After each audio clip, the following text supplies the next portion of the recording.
بسم اللہ الرحمن الرحیم۔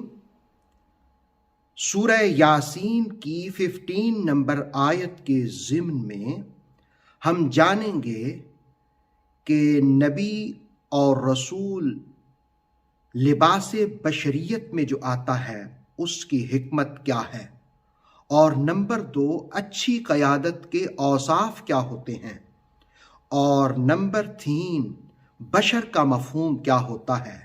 پہلے آیت کا ترجمہ ملاحظہ کیجئے۔ قالو، وہ کہنے لگے، they said، ما انتم، نہیں ہے تم پر، نہیں ہو تم، الا مگر، بشر، بشر، مثلنا، ہماری طرح کے۔ قالو ما انتم الا بشر مثلنا، وہ کہنے لگے تم نہیں ہو مگر ہماری ہی طرح کے بشر۔ قالوا ما انتم الا بشر مثلنا، they said, you are not but human being like us۔ وما، اور نہیں، انزل، نازل کی، رحمان، رحمان نے، من شیء، کوئی چیز، وما انزل الرحمن من شیء، اور رحمان نے تم پر کوئی چیز نازل نہیں کی۔ وَمَا أَنزَلَ الرَّحْمَنُ مِن شَيْءٍ، and the most merciful has not revealed a thing۔ إِنْ أَنْتُمْ إِلَّا تَكْذِبُونَ، تم جھوٹ بول رہے ہو۔ You are only telling lies۔ اس آیہ مقدسہ میں پہلی بات یہ بیان کی کہ ان لوگوں نے کہا کہ تم ہماری ہی طرح کے بشر ہو۔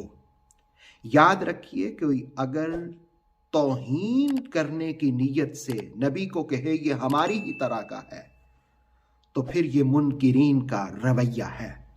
ہاں، نبی خود سارے اوصاف کے باوجود، نورانیت، ملکوتیت اور لاہوتی اوصاف کے باوجود وہ یہ کہے بشرم مثلکم، تو پھر اس کی تو بات ہی کچھ اور ہے۔ اب ایک نبی اور ایک رسول لباس بشریت میں کیوں تشریف لاتا ہے، لیکن اس سے بھی پہلے یہ جانیں گے کہ بشر کہتے کسے ہیں۔ عربی میں بشرہ کہتے ہیں سکن کو، یہ جو جلد ہوتی ہے، تو ظاہر ہے جن کے وجود پر سکن ہوتی ہے، یہ جلد ہوتی ہے، چمڑا ہوتا ہے، وہ سارے ایک جیسے نہیں ہوتے۔ مرد اور عورت ایک جیسے نہیں ہیں، بشر بشر میں فرق ہے۔ جوان اور بچہ ایک جیسا نہیں ہے، بوڑھا اور جوان ایک جیسا نہیں ہے، بشر بشر میں فرق ہے۔ اگر عام بشر بشر میں بھی فرق ہے تو نبی تو پھر اعلیٰ بشر ہوئے، عرفہ بشر ہوئے، یوحا الیہ کا مصداق بشر ہوئے۔ اب دوسری بات یہ کہ ان کے لبادہ بشریت میں تشریف لانے کی حکمت کیا ہوتی ہے۔ یاد رکھیے کہ ایک اچھا قائد اور اچھا لیڈر وہی ہوتا ہے جو اپنے آپ کو معاشرے کا حصہ بناتا ہے۔ وہ اس کی دعوت طلسماتی رنگ اور روپ اختیار نہیں کرتی۔ نبی بھی جو تشریف لاتے ہیں تو وہ اپنے آپ کو معاشرے کا حصہ بناتے ہیں اور اس سے اپنے آپ کو الگ تصور نہیں کرتے۔ گویا اچھے قائد کی خصوصیت یہ ہوتی ہے کہ وہ اپنے آپ کو معاشرے کا حصہ بنائے، ان سے الگ نہ ہو۔ اور دوسری حکمت کہ لوگ ان سے قرب محسوس کریں، لوگ ان کے قریب آنا چاہیں تو آسانی سے قریب آ جائیں۔ اور تیسری حکمت یہ ہے کہ لوگوں کے لیے ان کی اطاعت اور اتباع کرنا آسان ہو جائے۔